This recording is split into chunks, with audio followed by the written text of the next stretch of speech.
Hello and welcome to the Parousia Podcast. I am Charbel, your host. Our guest today is the author of this book, and this book is Yoga, Tai Chi and Reiki. If you have not heard of Reiki, we're going to unpack that today, but you would have, I'm sure, heard of Yoga and Tai Chi, and you may, like many others around the world, think it's just simply exercise. Well, this book actually unpacks the background behind these types of traditions, and we're going to say it's a little bit more than exercise that we're going to be learning about. The author of this book is Br Max Sculley, who joins me live in the studio. Hello, Brother Max. Hello. Thank you for coming. Yes, thanks, Charbel. Very interesting topic, this book. And before we dive in, maybe before we go into that, a little bit about yourself. You are a brother, a De La Salle brother. Tell us a bit about that and your time there. I've been a De La Salle brother for about 65 years now. Oh, wow. And so it's quite a long time. I've been involved in teaching in schools in New Zealand and in different states of Australia. I've also been involved in other activities as time has gone on. I've been involved in running a drop-in centre at Paddington. We ran that for several years. And that was available at night time to kids who were on the streets at night. And we'd offer them opportunities to get a cheap meal, to play ping pong, to just sit around discussing, talking, and it was a great experience for me there. And also in Sydney, about 30 years ago, for 6 years, I ran adult education programs called, and the most popular one was New Life in Christ, which was an adult renewal of baptism and an adult renewal of confirmation. And at the invitation of Catholics, we often went to homes, to halls, and occasionally it was in churches. But it was mainly a growth from an invitation from the lay people that invited us into their homes to run these programs. Oh, wow. Okay. And so Sydney predominantly most of that time? Yes, it was in Sydney. Okay. And it was by invitation, and we were invited into parishes from Cronulla to Mosman, right across and all around Sydney. Okay. And as time went on, we never had any shortage of requests. It was great. Oh, and today, is it still going? Or No, it was something that finished when I was moved to another ministry, and I wasn't able to continue it at that time. But I loved the work. Yeah, absolutely. You were recently in Brisbane before coming back to Sydney. Yes, I was been in Brisbane for the last 10 years. 10 years, okay. And then I came back here. All right. Well, I'm so glad we've got to reconnect and connect in Sydney. And when you reached out about this book, and I looked at it and saw the comments, and it's endorsed by Archbishop Julian Porteous, a good friend of ours, and the founder of Cradio as well. So, but that's so great to that you've done this project. It's such an important one, and probably one that many people wouldn't have an idea about. They're just sort of thinking, oh yeah, yoga, Tai Chi. Is this a book endorsing that? Is this a book that's saying it's good for your health? What is it now? I was involved in gym work straight out of high school. One of my first jobs was a lifeguard and a gym instructor, and then I got into personal training and group exercise. And I know for a fact that on the gym timetable there was group exercise, and yoga was definitely up and coming and very popular over 20 years ago. And Tai Chi, it wasn't as such promoted in the gym, but it certainly was in parks around the area. And then Reiki seems to be something a little bit more recently I've been noticing. We thought at the time, 20 years ago, and myself included, it's just exercise. But what you do and what you unpack in the book, it's a lot more than that. So for our Catholic audience, I'd like to start with, is yoga simply exercise? Well, I think it certainly partly is exercise, but it's a lot more than exercise. Okay. And often I've said to Catholics who were going to yoga classes, and I'd say, well, what do you do there? And they'd explain kind of especially the exercises. And so often with Catholic people, they say, oh yes, I just focus on the exercises, but I don't worry about the religion behind the exercises. So in yoga, of course, the religion behind it is Hinduism. I said, I'm not interested in Hinduism. All I want to do is to do the exercises, to learn how to relax and to enjoy myself. So, but I'd say, I don't know how many times Catholic people have said to me, I just do the exercises and I'm not worried about the religion. And what's wrong with that? So that would be 90% of the population, I imagine. Oh, yeah, it's just exercise. Yeah. But now with this added knowledge of, hang on, okay, there's a Hindu tradition. Again, what's wrong with that? Let's unpack that. All right. Well, first of all, I'd say you don't have to believe in the religion behind yoga or Tai Chi, but you can still get involved in a dangerous activity. For example, one of the things that people do in yoga is to retard their breathing. A common one is to slow down the breathing in order to slow down the mind. You breathe in slowly, hold it, breathe out. Breathe in slowly, hold it, for a little bit longer this time, out. Hold it a little bit longer. So we call that retarded breathing. Now, retarded breathing helps to relax the mind and empty the mind. And if you practice it enough, just by retarded breathing, you can bring an altered state of consciousness into the mind. And once you have an altered state of consciousness, an emptying of the mind, you open yourself to demonic powers because you're losing control of your mind. You give your mind up to whatever's out there. And when that happens, eventually demonic powers can come into the mind and gradually take more and more control. And eventually it can lead you to psychic powers just by itself. So you don't need to believe in the religion behind the activity. All you've got to do is just retarded breathing. And just to give you some examples of this, by people who know a lot more about this than I do, Deepak Chopra, who is probably the most well-known teacher of yoga in the world today. And Deepak Chopra mentions this: the regular practice of yoga naturally generates a healthy belief system. And by a healthy belief system, he means his own religion, Hinduism, which is the background normally in India to yoga. The regular practice of yoga naturally generates a healthy belief system. Perform yoga poses, including retarded breathing, on a regular basis, and your mind and emotions will change. So you don't need to learn anything about religion in view of Deepak Chopra. You just do the exercises and retard the breathing, and you will become more Hindu-like. You'll become adopt another faith.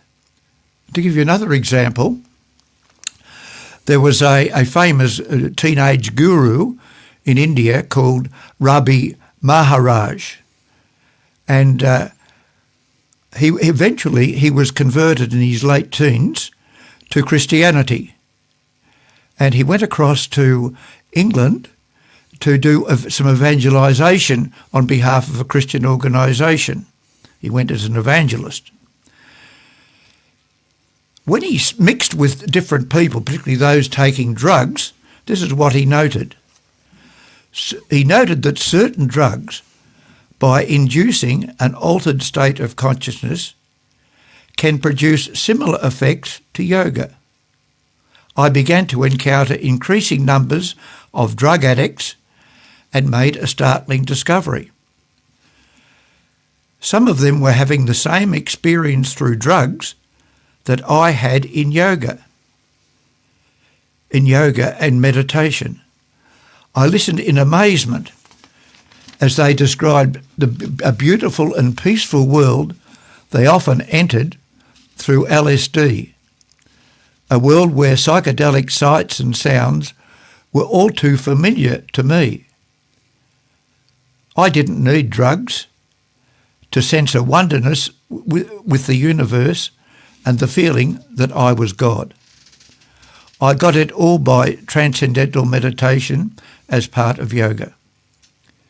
But it was a lie, a trick of evil spirits who took over my mind when I relaxed control of it. So basically what he's saying there is that when you take drugs, generally most drugs, you alter your state of consciousness, you empty your mind and hand it over to whoever. And generally the whoever are demonic spirits.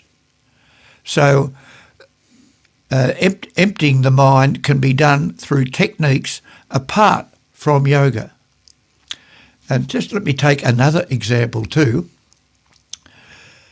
Some years ago, it's quite a few years ago now, way back in the 1950s, if you can remember that far back, a Benedictine priest called Father Deschanel decided to develop a Christian yoga. What he did was to remove all Hindu beliefs from the system.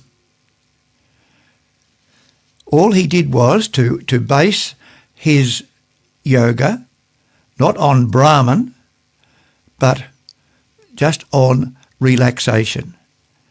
And he based it on retarded breathing, together with the poses for yoga. So what he's doing now, once again, is just focus on retarded breathing, and what happens then is you alter your state of consciousness.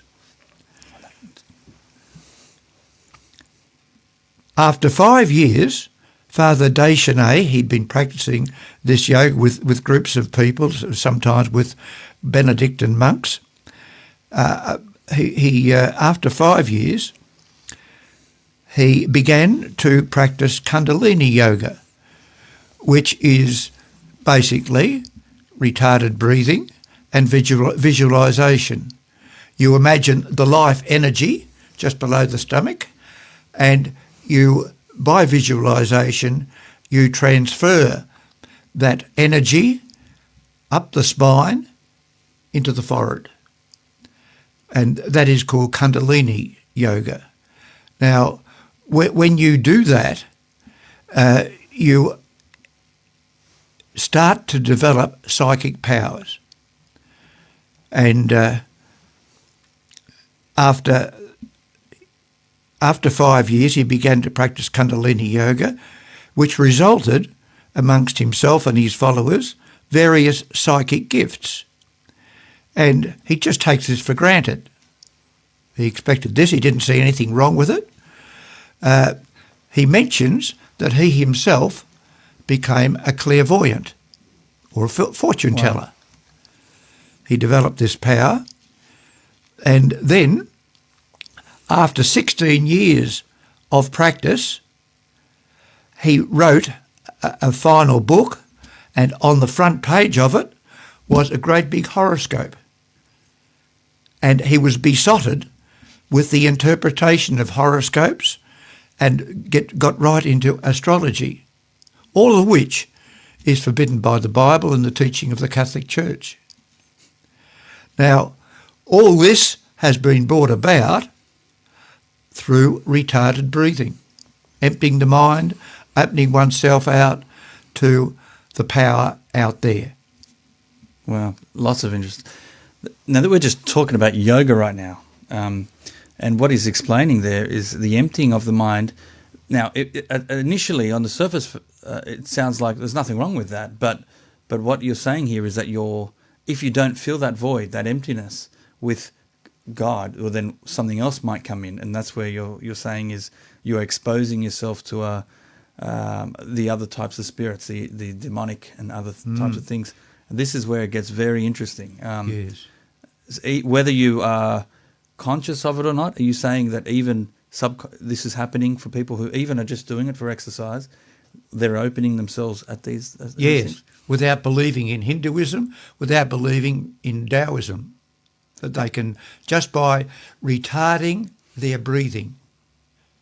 Any sort of, and I'm sure that people will be asking, what sort of evidence, or what that last story there sort of gives you an insight, but is the evidence that the way you are as a person starts to change? What's the evidence or signs that alludes to that claim, that there are these, you're opening yourself up to the demonic? Well, just to take an example, in one of the studies I looked at, there was a lady who was married to an Anglican clergyman in England, and her husband opened up the church hall to yoga, practice of yoga, and she decided to go along to the yoga, and after a few weeks she began to experience some strange things that she'd never struck before. For example, she used to attend the women's prayer meeting, and she used to run that, and she found great difficulty in bringing herself to do it. She thought, this is strange. I just am not interested in praying. That was within a few weeks. And then the other thing that she noticed, when she picked up the Bible, she was having great difficulty in understanding the Bible, yet she'd been reading the Bible for much of her life. And so that's one simple example I can give you of people who are being adversely affected by sort of drawing you away yoga. from your faith. Yeah.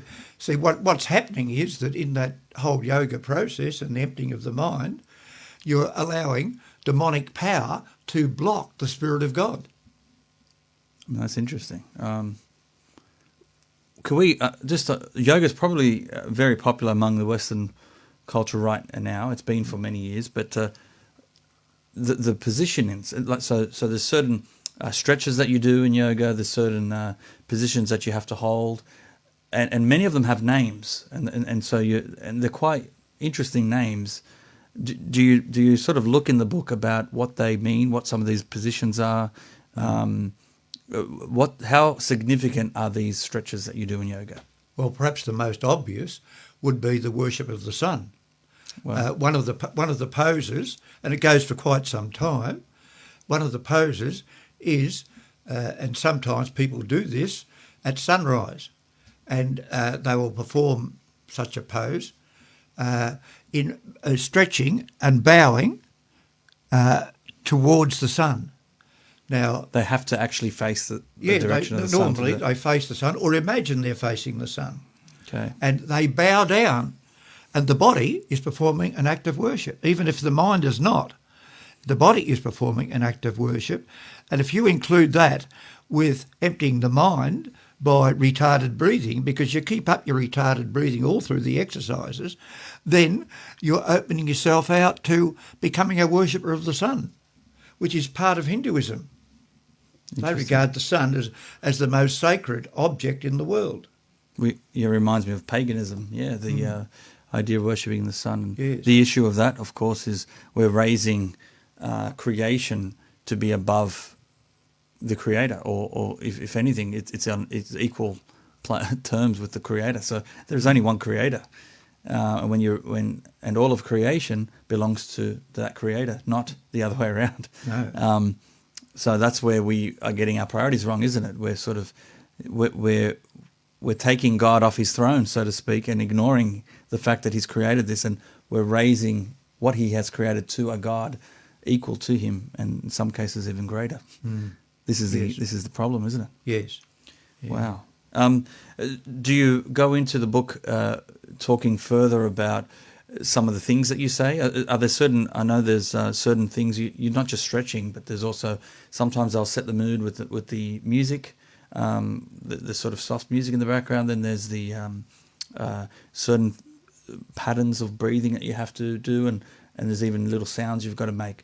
What do you say about that? What's significance about the sounds? Yes, well, so often I've had people say to me, Christians, Catholics, that they do the yoga and it's got no connection with the religion of Hinduism. But then I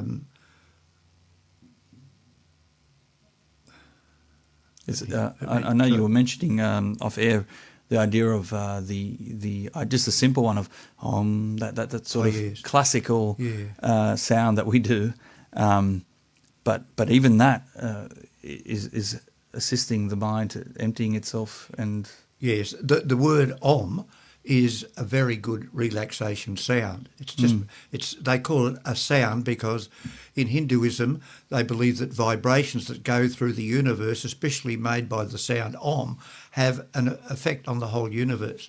Very powerful. What most people don't know is when they're saying Om at the local yoga class is that the teacher might just say, just repeat this sound after me. It's got good vibrations. It helps you relax, helps you to empty your mind. But also, what they don't tell people is that Om is an invocation of all the Hindu gods. And there are about 2 million Hindu gods, including the chief god, Brahman. So especially, it links you up with Brahman, the Hindu god. So be very careful when you go to your yoga class and start saying Om. Yeah, so really, many of us will be completely unconscious about this, not thinking twice. But if we just, what you're asking is, let's be a bit more attentive. If you're going to do this, listen to what you're doing and avoid it, because you are exposing yourself to spirits that you don't want to be inviting in. And this is the danger of it. This is not just your opinion we're talking about here. This is not something you're just saying to stop people from doing an exercise that you don't like. Yes, and another interesting factor is that when I produced the manuscript of the book that I was going to write, I sent a copy to a bishop who wrote the introduction there. I sent a copy to the bishop and he was so excited because at that time he was performing quite a number of exorcisms in the Sydney diocese, and people who would come to him and he would perform a liturgical exorcism. And when I sent him a copy of the book, he was so excited because he had seen and witnessed so many instances of people who had moved on into total involvement with Satanism, beginning with yoga. Wow. And he could track that and trace that. Yes, and Father Amorth, who was the Vatican exorcist for many, many years, much of his life, he was the one of those who gave me a clue at the beginning. He said, yoga opens the door to demonic entrance. He said it's very subtle. People don't realise it, but it opens the door. Wow. I mean, if this is the first time you're hearing this, and like when I first heard about it, it could be hard to understand or believe, but I guess you've got to look at the sounds that you're making, the claims in the book, and the cases that you bring up as well. Some solid examples. And when you really start to analyse yoga, we could start piecing it together and saying, well, why the reference to the sun in that way? Why? Maybe one more thing before we have our first break is the idea of a yoga retreat. Now, I know of these retreats at the gym.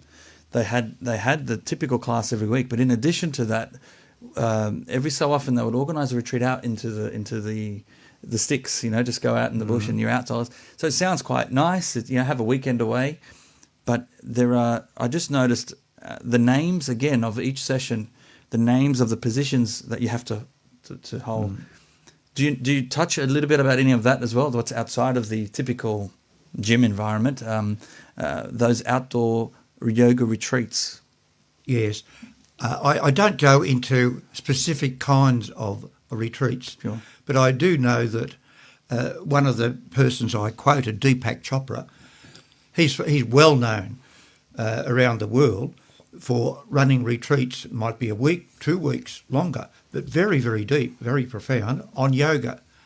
And his wife also, I happen to know I followed the Sydney Swans fairly closely, and over many years, and this goes back to the time when Rosie was coach of the Sydney Swans.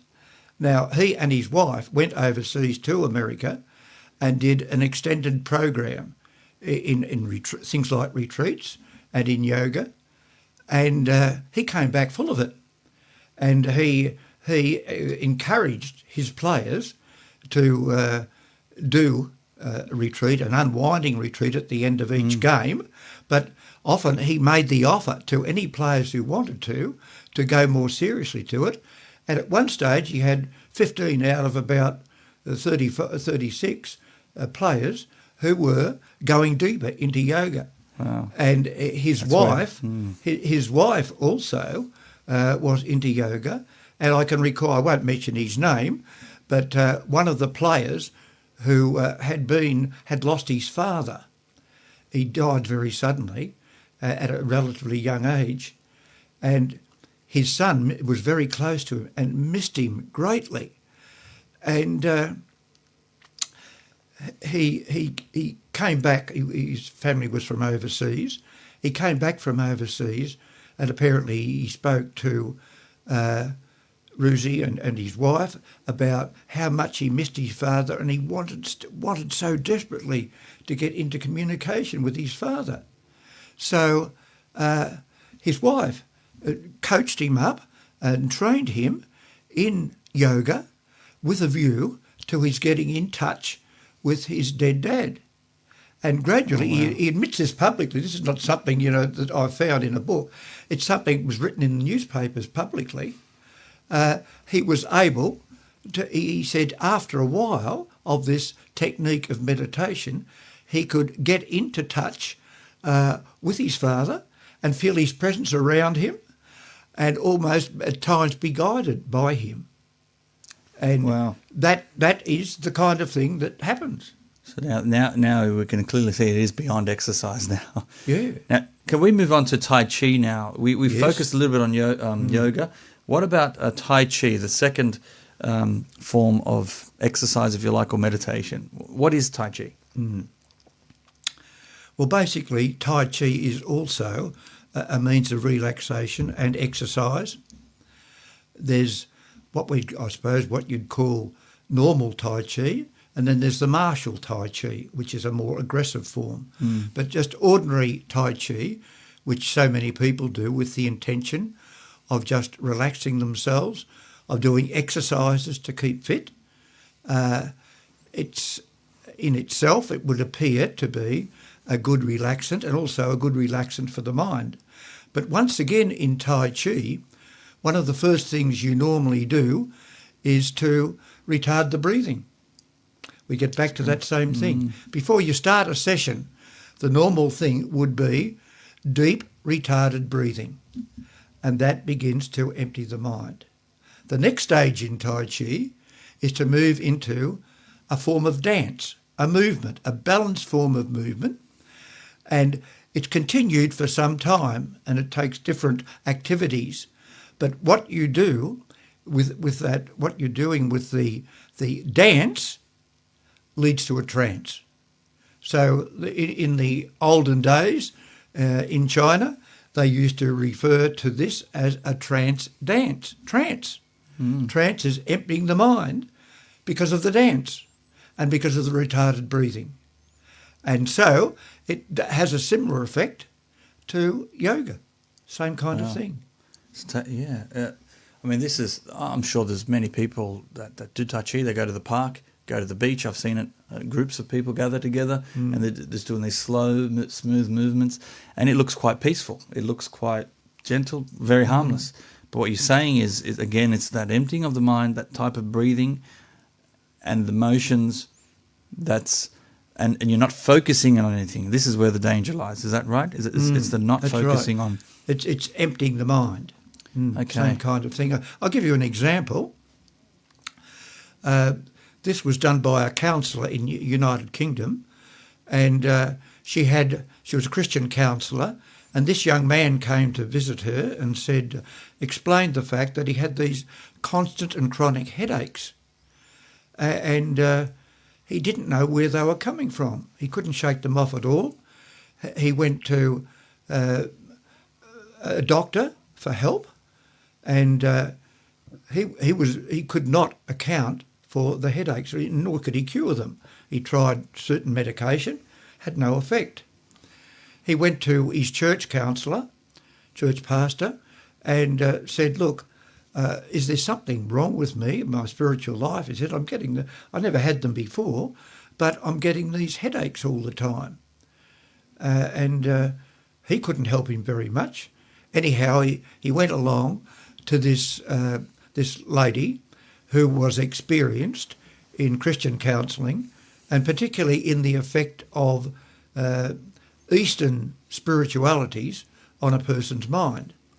Anyhow, she asked him a number of questions, and finally she said, which no other counsellor had said to him, he said, "Have you been involved in any kind of Eastern meditation?" And he said, well, he just didn't think this was very serious. He just said, "Well, I have been doing a bit of Tai Chi lately." And she then went and said the dangers of Tai Chi. One of the things you do is you begin to empty your mind through Tai Chi, through the trance dance, through the retarded breathing. And she suggested that he stop doing it, and so he did, and the headaches went. That was the first time they'd gone for some months. So there's a concrete example of... Yes. Yeah. And you say, do you have more examples in the book, or are there other... Yes, there are several. Okay. Generally, there are several examples in the book of Tai Chi, and also several examples in the book of yoga, and also, I'll throw in for good measure, some examples of Zen meditation. Oh, okay. We didn't get round to that, No. but that also, Zen meditation involves emptying the mind. That's basically We've all it. got a common thread here. Yeah. Tell us, there is a third category here, Reiki. What is Reiki? And again, what is wrong with what do you find wrong with Reiki? Well, basically, if you want to become a Reiki person, one who heals, that's basically what they're all about, the healing power of Reiki. That's what they advertise. And normally they will run a weekend seminar that's the first level. Then later on you might do another weekend seminar and takes you to the second level, and then a much longer period you become a master of Reiki. Well, basically they advertise themselves, come and do this weekend and become a healer. Everybody who comes will get the gift of healing. And so that's what happens. Sometimes there are small groups run in houses. Sometimes it's a larger group run in a hall. But then what you are taught in that, you are normally receive Reiki from other people, but then you are taught you become initiated. And the initiation involves the master would put a symbol, draws a symbol over your head and will direct it psychically into your spirit. And there are 4 symbols, and the different combinations are used for different purposes, but the symbols enter into the spirit of a person, and he comes away from that weekend with the power to heal. It might be only small healing, might be only minor in the beginning. And also there's giving self a Reiki treatment. And when you give a Reiki treatment, you just put the hands over different parts of the body, or you don't have to touch the body, you just put the hand over different parts of the body. And often the person receiving will experience different colours as you move through different chakras down the body. And this is exciting. All these different colours, something's really going on. This must be something really important, so you get a real buzz out of it. But let me tell you how it began. The origins of Reiki go way back to about the year 1900, and it happened in Japan. Basically, how it was formed, where the power of healing came from. A man called Dr. Uzui, he'd been a Western doctor, and he'd given up his own religion, and he unfortunately received he had a fatal illness coming on him, and he decided to take some form of medication, and he had these balls of opium placed underneath his tongue, and things didn't improve much at all from this illness, and it got so bad that his doctor informed him that he wouldn't last the night. So anyhow, off he went to sleep that night, and in a sort of delirium, he appeared to wake up during the night, and he saw the whole of the heaven of saints of his particular religion. And in it, he saw all these Buddhas covering the heaven. And one of them spoke to him, addressed him, and this God's name was Medicine King Buddha. And Medicine King Buddha said to him, look, you have begun to treat people with Western medicine. I'm now going to give you another form of medicine, of healing. And you will be able to heal others with the combination of the Western and this form of healing I will give you. And then Medicine King Buddha pointed to his heart, and a blue ray of light came into his heart, and he assured him then that he would one day receive the power of healing through this blue ray of light that he'd given him. Anyhow, much to the doctor's amazement, he woke up next morning and had no trace of illness. The illness had gone. He'd been healed by Medicine King Buddha. So then he went on, he returned to his own religion, Shingon Buddhism. He'd given up Buddhism, now he took it on again. He began to search for, in the history books of Buddhism, where this healing could have come from. And he eventually came across a book which was hidden away somewhere, and it outlined the healing treatment that the historical Buddha gave to his followers. So he decided to follow the prescription given in the book, but it didn't work. So what he did was he decided to go away and do a retreat. And he went to a retreat centre, and at the retreat centre he had joined in the meantime a spiritualist association. A spiritualist is one who contacts the spirits of the dead, the spirits of pagan gods, etc., etc. It's really a demonic activity. Now, he had joined this spiritualist association so he could make contact with the dead, with pagan gods, and so on. And so he then went on this retreat, and it was also a retreat where there was a Buddhist temple. And so for 21 days, he didn't talk to anybody. He meditated, and in his own form of Buddhist meditation. And this form of meditation is a technique of totally emptying the mind when he was on retreat.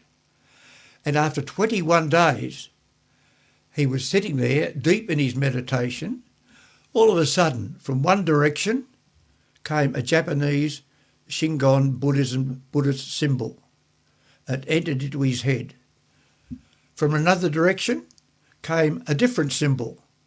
And then four symbols entered his body. And he knew this was his source of healing. And by taking these different symbols, which were divine Buddhist symbols, taken from the Buddha, taken from the Buddhist gods themselves, he was able to heal. That's what he believed. And as he came down the hill and went back to life, somebody came to him who was sick, and he put his hands on them and invoked these symbols, and the person was healed. And he was able to do that, and he became famous. And his name was Dr. Uzui, Mikao Uzui, and he began to get followers from around who were keen to learn the technique of healing. And it became so popular in Japan that he decided to make up a system which people who were not Buddhist, who were secular, if you like, to give them the power as well. And that's how it migrated to the West. His form of Buddhism was taken across by a woman, Mrs. Takata, and was spread around the West.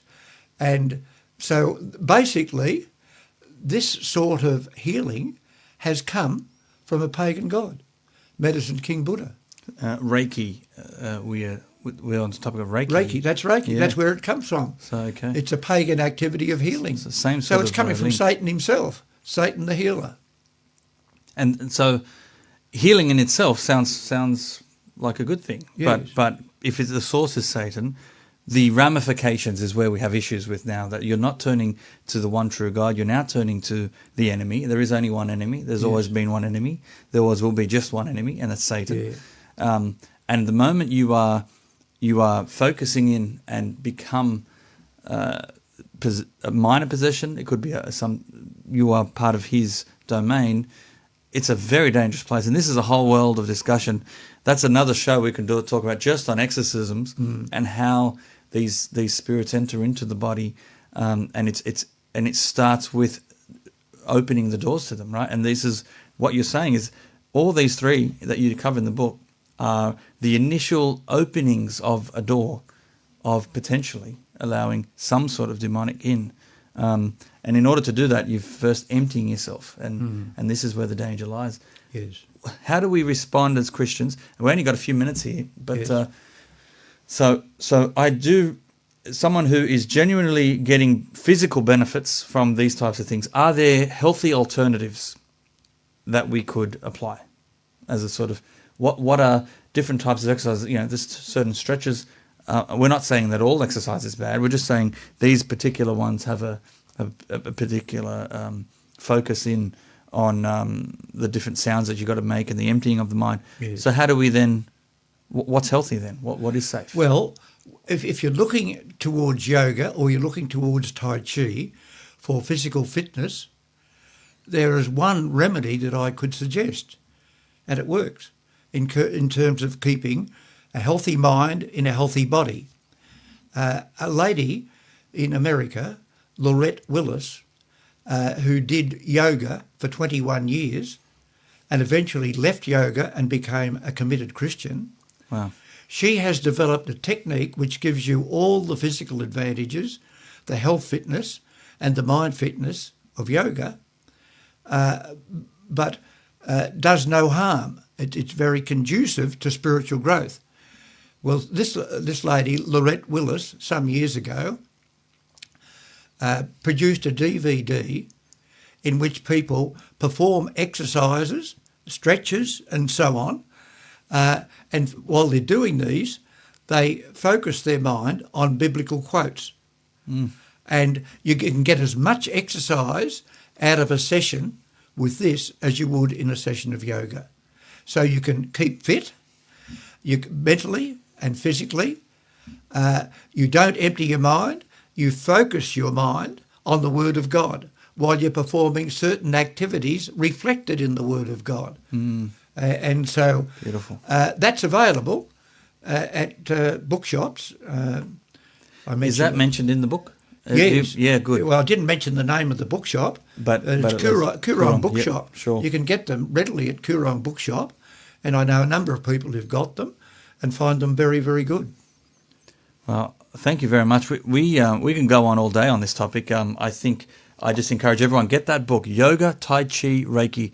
It's available now at the Parousia Media website. Go to parousiamedia.com, click on the store button, and right there, as of this week, we've got it highlighted as a featured product, $24.99, and it is a guide for Christians. Highly recommend. I can't think of something more important. If you are involved in any one of those three things, definitely get this book. If you know of anyone who is, please educate yourself, because if you are going into a dangerous space, you want to know about it and protect yourself. So I want to thank you, Brother Max, for doing all the research. I mean, yes, a lot of work has gone into this. Yes. Excuse me. And endorsed by Archbishop Porteous and many others. And we're happy to make it available for people just to educate themselves. Yeah. I'm delighted to that. And love to maybe have you on again down the track, and we can even, just break and open. If anybody a bit wants me to come and talk to a group on these issues, I'm happy to do so. Is there a way of contacting you? Any contact information, or we could? You've got. I've got my it. So phone number. Reach out to us. Yeah, and email. You've got my email address. Yes. So I can share that on your behalf. Yes. Contact us at parousiamedia.com, and if you want to be in touch with Brother Max, let me know, and we'll put you in touch with him. Thank you very much. Please keep us in the prayers. We're praying for you and the important work that you're doing. Well, thank you, and thank you for the opportunity of talking.